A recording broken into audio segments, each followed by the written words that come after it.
गायत्री जप बिना स्नान के भी हो सकता है या नहीं? इस प्रश्न के समाधान के लिए आइए सुनते हैं गायत्री विषयक शंका समाधान पुस्तक पंडित श्री राम शर्मा आचार्य द्वारा लिखित। शीर्षक स्नान और उसकी अनिवार्यता। गायत्री जप बिना स्नान किए भी हो सकता है या नहीं? इस प्रश्न के उत्तर में समझा जाना चाहिए कि प्रत्येक अध्यात्म प्रयोजन के लिए शास्त्रों में शरीर को स्नान से शुद्ध करके और धुले हुए कपड़े पहनकर बैठने का विधान है। अधिक कपड़े पहनने पर सभी कपड़े नित्य धुले हो यह व्यवस्था कठिन पड़ता है। इसीलिए धोती दुपट्टा पहनकर बैठने की भी परंपरा है। ठंड लगती हो तो बनियान आदि पहनकर रख सकते हैं, वे भी धुले ही होने चाहिए। यह पूर्ण विधान हुआ। अब कठिनाईवश इस व्यवस्था में व्यवधान उत्पन्न होने पर क्या करना चाहिए? इसका उत्तर यह है कि शास्त्रकारों ने कठिनाई की स्थिति में लचीली नीति रखी है। ऐसे कड़े प्रतिबंध नहीं लगाए जिनके कारण स्नान एवं धुले वस्त्र की व्यवस्था न बढ़ने पर जब जैसा पुनीत कार्य भी बंद कर दिया जाए। उतने में तो दोहरी हानि हुई। इसीलिए बने थे कि नियम ऐसे कड़े प्रतिबंध नहीं लगाए जिनके कारण स्नान एवं धुले वस्त्र की व्यवस्था न बन पड़ने पर जब जैसी पुनीत कार्य भी बंद कर दिया जाए। उनमें तो दोहरी हानि हुई।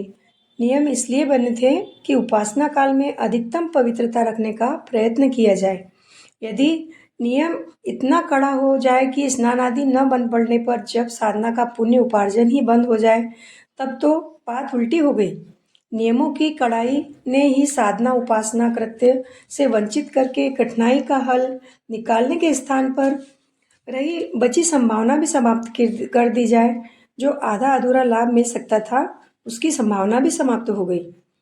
शास्त्र विधान यह है कि शरीर वस्त्र पात्र उपासना पूजा सामग्री देव प्रतिमा आसन स्नान आदि सभी को अधिकतम स्वच्छ बनाकर उपासना कृत्य करने पर जोर दिया जाए।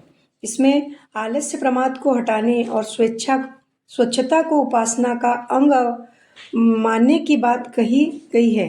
फिर भी कारणवश ऐसी कठिनाइयाँ हो सकती है जिनमें साधक की मनस्थिति और परिस्थिति पर ध्यान देते हुए विधान प्रक्रिया को उस सीमा तक ढीला किया जाए जितना बिना किए गाड़ी रुक जाने का खतरा हो। स्वच्छता की नीति पूरी तरह तो समाप्त नहीं करनी चाहिए, पर जहाँ तक अधिकाधिक संभव हो उतना करने कराने की ढील देकर क्रम को किसी प्रकार गतिशील रखा जा सकता है।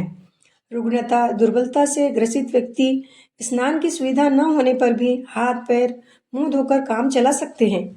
गीले तौलिए से शरीर पोंछ लेने भी आधा स्नान माना जाता है। वस्त्र धुले न हो तो उन्हीं कपड़े पहनकर समझा जा सकता है कि उनके धुले न होने पर भी काम चल सकता है। यो मैल और पसीना तो ऊन को भी स्पर्श करता है और उन्हें भी धोने की या धूप में सुखाने की आवश्यकता पड़ती है, पर चूंकि उनके बाल गंदगी को अपने अंदर नहीं सूखते, वह बाहर ही चिपकी रह जाती है। इस दृष्टि से उनमें अशुद्धि का संपर्क कम होने के कारण बिना धुले होने पर भी उन्हीं वस्त्र पवित्र माने जाते हैं। यो स्वच्छता की दृष्टि से वे भी ऐसे नहीं होते कि बिना धुले होने पर भी सदा प्रयुक्त किए जाते हैं और स्वच्छ माने जाते हैं। इसलिए इतना ही कहा जा सकता है कि व्यक्ति की असुविधा को ध्यान में रखते हुए शरीर और वस्त्र की स्वच्छता के संबंध में उतनी ही छूट देनी चाहिए जिसके बिना काम न चलता हो। अश्रद्धा अपेक्षा आलस्य प्रमादवश स्वच्छता को अनावश्यक मानना और ऐसी मनमानी करना उचित नहीं।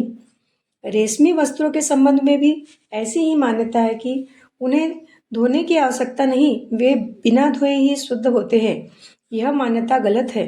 सूत जितनी सोखने की शक्ति न होने से अपेक्षाकृत उसमें अशुद्धि का प्रवेश कम होता है, यह तो माना जा सकता है, पर उसे सदा सर्वदा के लिए पवित्र मान लिया जाए और धोया ही न जाए, यह गलत है।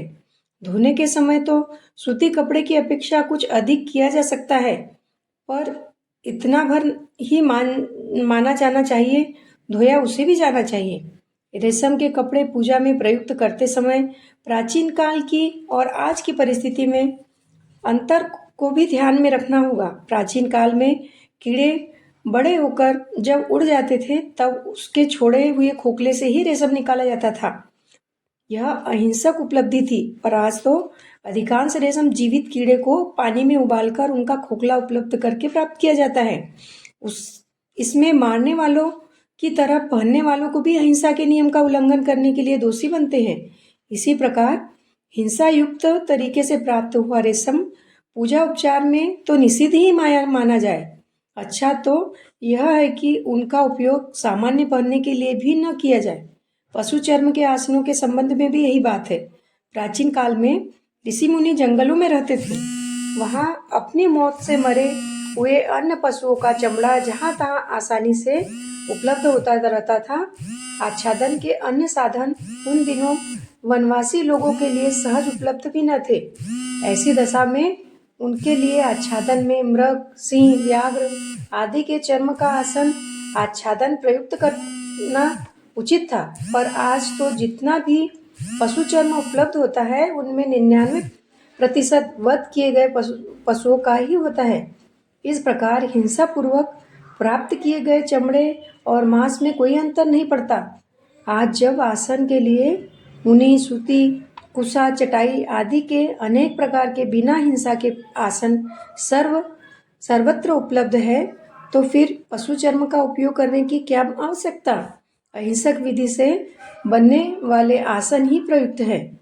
इस दृष्टि से कुशासन को अधिक पवित्र मानने की परंपरा ही अधिक उपयुक्त है। धोना न बन पड़े तो भी धूप में सुखाकर आच्छादनों को पवित्र करने की शुद्धि कृत्य तो चलते ही रहना चाहिए। स्नान में जितनी शिथिलता अनिवार्य हो उतनी ही कमी करना चाहिए। जितना अधिक बन पड़े उसी का प्रयत्न करना चाहिए। उपासना काल के मध्य में यदि मूत्र विसर्जन के लिए जाना पड़े तो हाथ पैर धोकर फिर बैठा जा सकता है। छींक, अपान वायु, जम्हाई आदि आने पर तो 3 बार आचमन कर ले, शुद्धि हो जाती है। बीच में शौच जाना पड़े तो स्नान अनिवार्य है। यदि न बन पड़े तो जितना बन पड़े हाथ पैर मुंह धो लेने आदि से भी काम चल सकता है। आज का शीर्षक समाप्त। आगे के लिए अगला वीडियो देखें। धन्यवाद।